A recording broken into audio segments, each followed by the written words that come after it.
అందరికీ హాయ్ అండి. ఈరోజు మన వీడియోలో బేబీ కార్న్‌తో ఇలాగా కేఎఫ్‌సీ స్టైల్‌గా చేసుకున్నామంటే తినడానికి చాలా చాలా రుచిగా ఉంటుంది. ఇప్పుడు ఎలా చేసేది చూసేద్దామా? Welcome back to Sushant vlogs. ఈరోజు నేను ఈ రెసిపీ కోసమని ఒక ప్యాకెట్ బేబీ కార్న్ తీసుకున్నాను. ఇందులో 10-15 ఎన్నో వచ్చి ఉంటాయి. నేను సరిగ్గా లెక్క పెట్టలేదనమాట. ఈ నేతగున్నవి మొక్కజొన్న పొట్లు ఇలా తీసుకొని చేసామంటే చాలా టేస్ట్‌గా ఉంటుందండి. కట్ చేసుకుని ఒక 2 సార్లు కడగాలి. అందులో చిన్న చిన్న ఏదైనా డస్ట్ లాగా ఉంటుంది కదా! సో దానికోసం ఇలా కడగాలన్నమాట.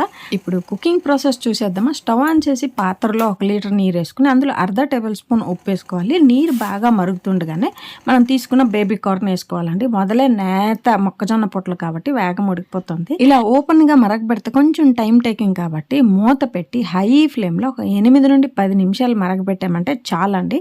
అలా అని ఎక్కువ మెత్తగా ఉడికిపోయినా బాగోదు. కొంచెం స్టిక్ లాగా ఉంటేనే మనం చేసే రెసిపీ బాగుంటుంది. 8 నుండి 10 నిమిషాలు మూత పెట్టి హై ఫ్లేమ్ లో మరగబెడితే చాలండి. చూడండి, ఇలాగే ఉండాలి. ఎక్కువ మెత్తగా కూడా అయిపోకూడదు. ఇలాగ కొంచెం గట్టిగానే ఉండాలన్నమాట. ఇలాంటప్పుడు మనం ఫిల్టర్ చేసుకుని తీసుకోవాలన్నమాట. ఇప్పుడు ఒక మిక్సింగ్ బౌల్లో కార్న్ ఫ్లోర్ ఒక 3 టేబుల్ స్పూన్, బియ్యం పిండి ఒక 3 టేబుల్ స్పూన్, మైదా పిండి ఒక 3 టేబుల్ స్పూన్. ఇప్పుడు ఇందులో స్పైసీ మసాలా కలిపేద్దాం. 1/2 table spoon garam masala, 1/2 table spoon ధనియాల పౌడర్, 1 టేబుల్ స్పూన్ మిరపగుండ, 1/2 టేబుల్ స్పూన్ పసుపు, 1/2 టేబుల్ స్పూన్ ఉప్పు, కచ్చబిచ్చ దంచిన మిరియాల పౌడర్, సన్నం కట్ చేసుకున్న కొత్తిమీర, ఇవన్నీ కలిపి ఆ పిండిలోనే వేసుకోవాలి. అలాగే ఓర్గేనో 1/2 table spoon, chilli flakes 1/2 table spoon, అల్లం తెల్లుల్లి పేస్ట్ ఒక 1/2 టేబుల్ స్పూన్ వేసుకోవాలి. ఇవన్నీ వేసిన తర్వాత అన్నీ కలిసేలా ఒకసారి బాగా మిక్స్ చేసుకోవాలి. మిక్స్ చేసుకున్న తర్వాత ఇందులో తగినంత నీరు వేసుకొని కలుపుకోవాలండి. ఎక్కువ నీరు వేసినా కూడా పల్చగా అయిపోతుంది. మళ్ళీ అన్నీ కూడా కలుపుకోవాలి. అలాగని గట్టిగా కూడా చేయొద్దు. గట్టిగా చేసుకున్నామంటే ఆ కోటింగ్ వచ్చి గట్టి అయిపోతే అంత టేస్ట్ ఉండదు. సో పల్చగా కాకూడదు, గట్టిగా కాకూడదు, చూసుకొని కలుపుకోవాలి. చూశారు కదా, ఇలాగ వస్తే చాలన్నమాట.